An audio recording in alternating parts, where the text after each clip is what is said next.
Pessoal, tem uma turma que não entendeu meu último vídeo falando sobre a cobra e a Steel Braz. Então eu vou tentar ser o mais sucinto possível e tocar nesse assunto de novo. Eu sei que não deveria ser assunto de 2 vídeos, mas não é todo mundo que conhece essa história. Bem, a Steel Braz vendia rádios Cobra originais no Brasil. Só que, para você vender um produto que seja um celular original no Brasil, você precisa de pegar o documento, o número de certificação do seu aparelho celular ou do rádio PX, estou fazendo um paralelo, e você pega essa certificação, essa numeração, e você vai levar na Anatel e começar um processo de homologação a partir de uma certificação pré-existente. Você não vai pegar um aparelho do nada e vai começar a fazer ensaios em laboratório com a finalidade de homologar aquele aparelho. Você vai pegar um documento pré-existente, vai entrar com o processo no país de origem que você quer lançar aquele produto. A partir daí você consegue certificar esse produto, vender esse produto dentro de uma legalidade, ok? O que a Cobra fez? A Cobra começou a fabricar rádios para serem vendidos no Brasil. Tanto o Cobra 19DX com 80 canais, quanto o Cobra 148, que começou com a nomenclatura INTL. Esses dois equipamentos, para serem comercializados no Brasil, eles precisam de passar por certificação e homologação. Só que nos Estados Unidos, que é onde está a empresa Cobra, onde a empresa Cobra que mexe com a logística, e não a fábrica é na China. A logística da Cobra prepara equipamentos para o terreno dos Estados Unidos, para ser vendido nos Estados Unidos. Então lá é só 40 canais. Para eles não é interessante vender rádios com 80 canais, uma vez que lá não é legal, de legalidade, você vender um produto que você não pode comercializar porque tem canais acima do permitido, tá ok? Então eles deixaram de fabricar o Cobra comum com 40 canais, o Cobrinha 19DX, e deixaram de fabricar o Cobra 148 GTL nos moldes que você conhece, que são os 40 canais originais. E começaram a fabricar o INTL e o Cobra 19DX com 80 canais, pensando na América Latina, exclusivamente o Brasil. E por que eu falo exclusivamente? Porque o Brasil é o único país que vende, que pode comercializar e que é legal rádios com 80 canais. Nenhum país pode 80 canais, só o Brasil.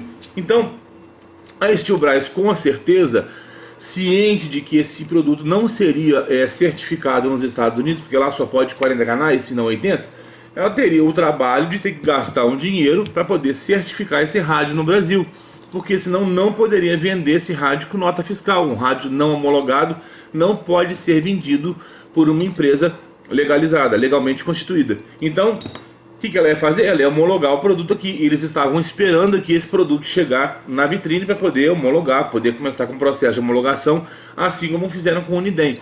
O Unidem tinha uma certificação lá fora, chegou aqui, pegaram os documentos do Unidem, entraram com os papéis, o Unidem foi legalizado e hoje ele é comercializado. Então a mesma coisa com os Cobras com 40 canais. Aí, o que a Cobra fez? Ao invés de esperar a Steel Braz legalizar esses rádios, eles começaram a vender para o Paraguai, que é um concorrente direto do Brasil. Então, perderam uma grande oportunidade de ter no Brasil esse rádio, os dois, né, que foram especialmente elaborados para serem vendidos aqui no Brasil. Então, é nesse sentido que eu acho que a Cobra deu um tiro no pé, que ela deixou de fabricar para a clientela dela o Cobra 148 comum, e deixou de fabricar o Cobra 19DX. Eles não fazem esses rádios mais. 40 canais não. Só fazem o INTL e o 19DX-BR. Só que esses rádios não são homologados aqui. E aí?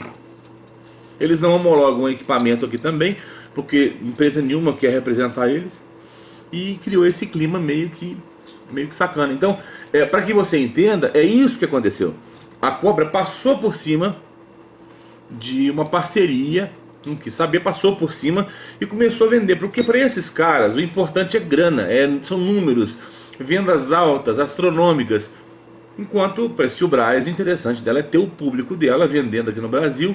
E é claro que existe uma discrepância de números aí, e infelizmente a corda arrebenta sempre o lado mais fraco. Só que nesse sentido, eu acredito piamente que a corda arrebentou para os dois lados, porque a Cobra não está com essa bola toda e ela deixou de ter um produto homologado no Brasil. Não que esses rádios sejam ruins, esses rádios são ótimos.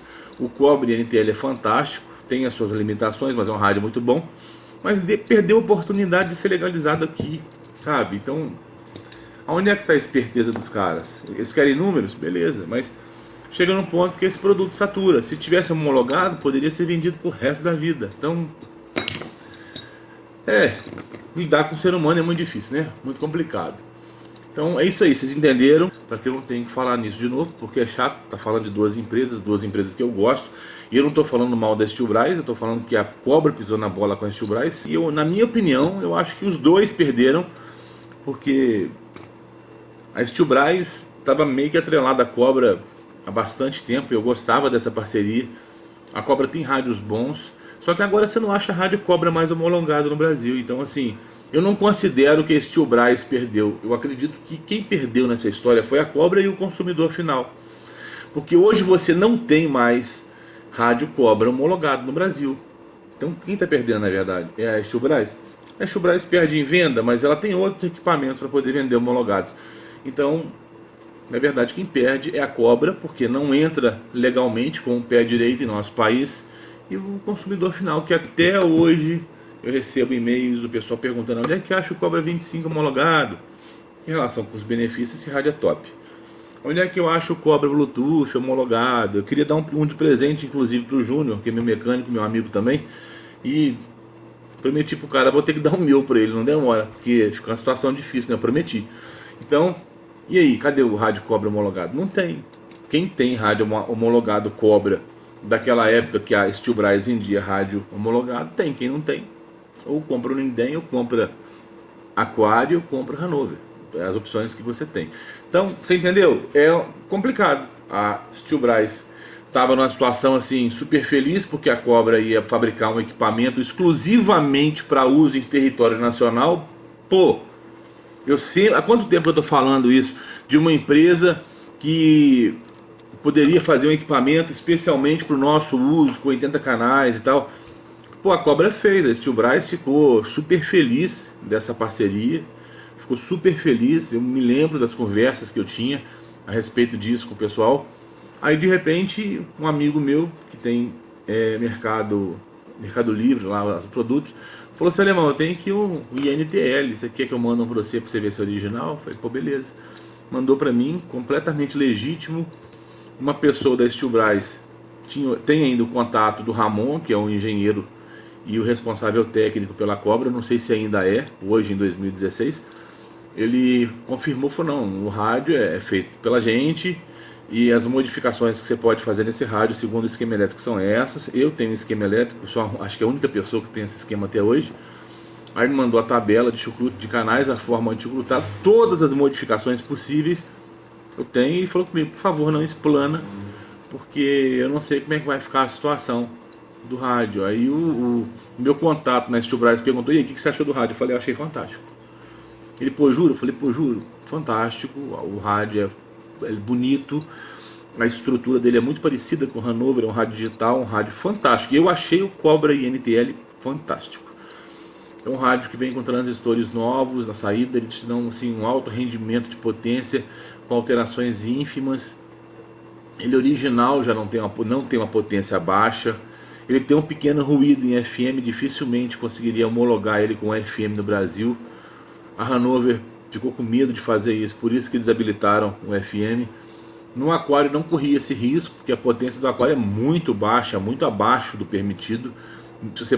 É diferente. Olha só, se você pegar um watímetro de bancada, um BIRD, um MFJ, um LP100, ele vai te mostrar uma potência, vamos supor 10 watts. Se você utilizar um monitor de serviço, ele vai te mostrar a potência real, que é sempre mais baixa.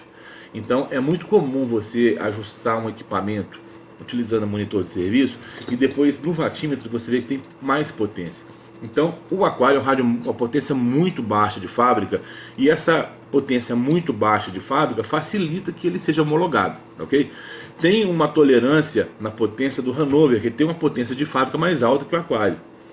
Então é um rádio que ele pode gerar um ruído em FM. Algumas amostras elas fazem isso, não todas, mas para não correr o risco, eles não homologaram o rádio com FM. Então a questão é mais ou menos essa. Então assim, Para poder homologar o cobre NTL, teria que cortar o FM dele, porque todos os rádios que eu tive acesso, eles têm um ruído em FM que você só consegue notar se você utilizar um monitor de serviço. Você vai ver que os harmônicos dele se repetem na mesma faixa dentro dos 27 MHz, só em FM. Mas, porra, é um rádio que eu achei fantástico em relação aos originais primeiros, né? Malásia, Taiwan, Filipinas, Chicago, pô, esses rádios perdem pro INTL disparado, porque o INTL tem outra tecnologia. Eu particularmente gosto muito dos rádios digitais.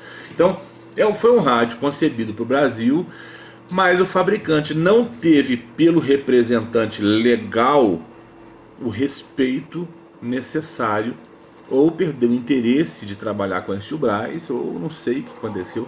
O que eu sei é o que eu estou relatando para vocês, porque a Cobra pisou na bola e perdeu um representante legal, sempre lembre-se, legal de legalidade, que poderia representá-los aqui no Brasil e estava fazendo muito bem. Então o assunto é mais ou menos esse.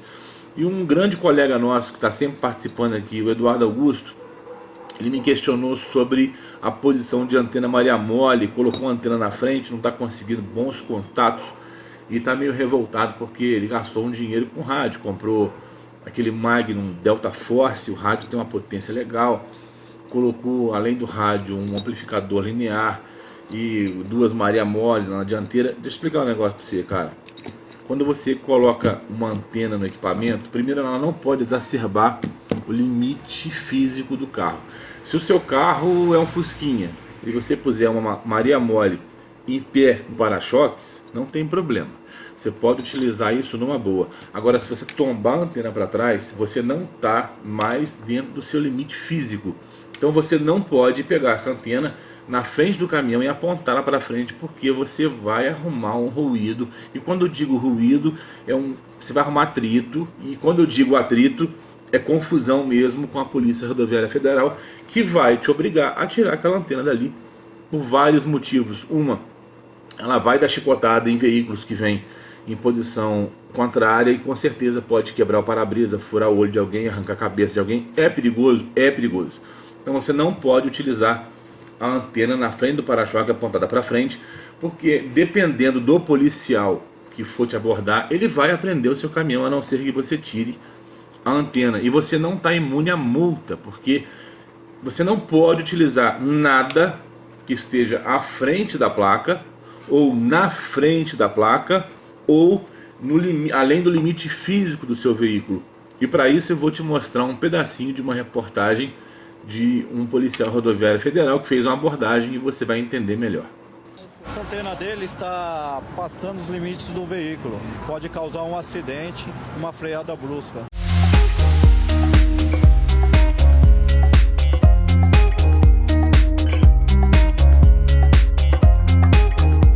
E o Cris Silva, ele pergunta sobre medida de cabo. Ele falou que foi numa loja instalar um rádio no caminhão dele e chegou um cara falando que precisa de um cabo com medida e tal. Ô Cris, é o seguinte, no Brasil não temos cabo com qualidade. Os cabos de qualidade são muito caros. Então a antena precisa ter um tamanho correto e a posição da antena também, ela corrobora com a impedância e a ressonância da frequência que você vai utilizar. E o cabo, infelizmente, é bom você colocar ele na medida de 1,82,5 multiplicado por número ímpar. Você pode fazer duas experiências empíricas mesmo. Você coloca a antena no tamanho que pede o manual de serviço e o cabo na medida. Aí você, longe de qualquer obstáculo, longe de marquise, longe de paredes, longe de postes, um campo aberto, vai medir a sua estacionária, beleza? Depois da segunda experiência, um cabo com qualquer medida, a medida mais curta possível, você vai instalar o cabo com a antena certinha, na medida sem mexer com a antena, você vai medir a sua estacionária. Dependendo da qualidade do cabo, você pode ter uma diferença de estacionária sim, infelizmente. Então o rapaz não está errado não. Para estações móveis, em que o cabo é mais curto, é legal você colocar na medida. Se você for utilizar um cabo com rádio, uma fonte na sua casa, aí o que eu vou te dizer? Você pode escolher entre o RG58, você pode escolher entre o RGC de celular 58, você pode escolher o RG213, o RGC213, que é para celular, ou o RG8, que é um cabo específico. O cabo RG58, a cada 30 metros tem 3 dB de perda, tá ok? O cabo RG8, a cada 30 metros tem 1 dB de perda. E o RG213, a cada 100 metros tem meio dB de perda e não precisa de tamanho. Só que em tese não precisa de tamanho. Na prática, mostra estacionária. É uma merda. Então, você vai pagar caro pra cacete no RG213, que é um cabo caro. Você vai montar a sua antena dentro da configuração que pede manual de serviço. Vai estar ali escrito o tamanho, 2 metros e tal, do elemento irradiante, X metros no elemento radial, ou no 5/8, quase 7 metros de elemento irradiante, 1,30 m no elemento radial e tal. Você vai medir tudo, vai pôr tudo direitinho. Se você puser o cabo em qualquer medida, você vai ter uma estacionária lascada. Já mostrei isso para vocês aqui com antenas de primeira linha. O cabo na medida, antena na medida, 1.1 de estacionária. O cabo sem medida, cortei menor tamanho, com antena na medida, a minha ROI foi para 2,5. E aí? Ah, mas tá errado. Não tá errado. Eu pus shunt no cabo, coloquei a antena numa posição bem alta, antena industrial, não é feita nas coxas. Então existe sim diferença e eu não acredito que seja o cara querendo sacanear, não. Então existe diferença brutal no valor do cabo, tá? Se for um cabo de qualidade, o metro do cabo pode variar aí de R$4 até R$12. Espera um pouquinho. E eu esqueci que eu estava falando.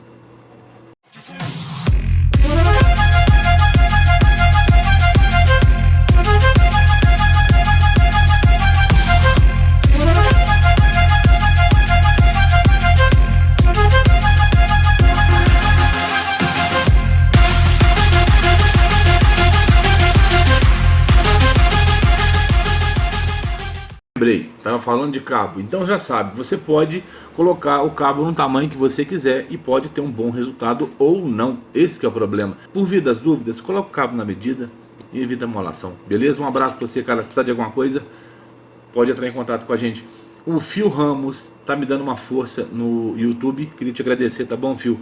Ainda mais agora nesse período, eu tô fazendo menos vídeos por conta do TCC, estágio, muito serviço. Então meio que pesa para mim, tá bom, Phil?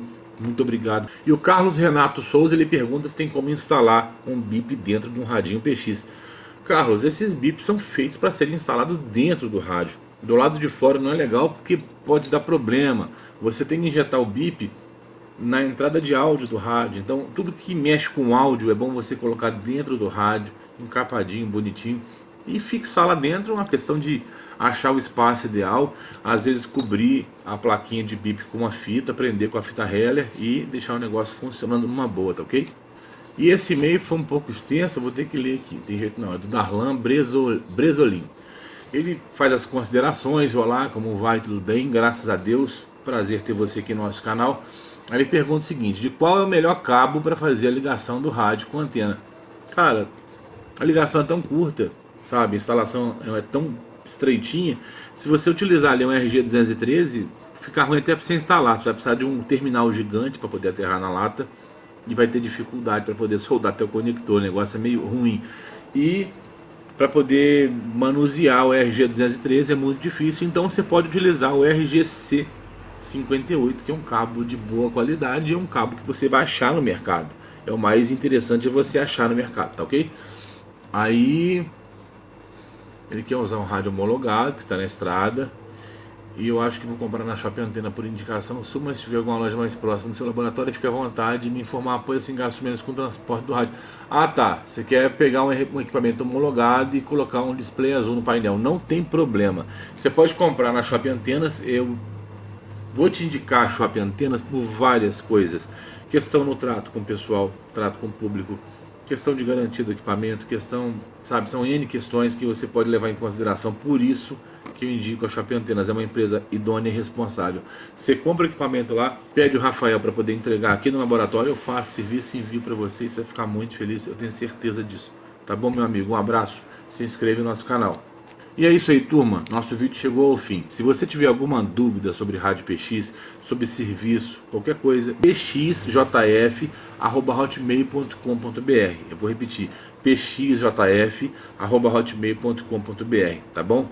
Você envia sua dúvida, espera uns dias, eu vou selecionar esses textos, vou colocar no TXT, vou separar as perguntas que eu ainda não respondi e vou colocar a sua dúvida aqui no ar para a gente poder discutir, tá bom? Um grande abraço. Se você gosta dos nossos vídeos, eu conto com seu like aqui no YouTube. Até o próximo vídeo. Fiquem todos com Deus.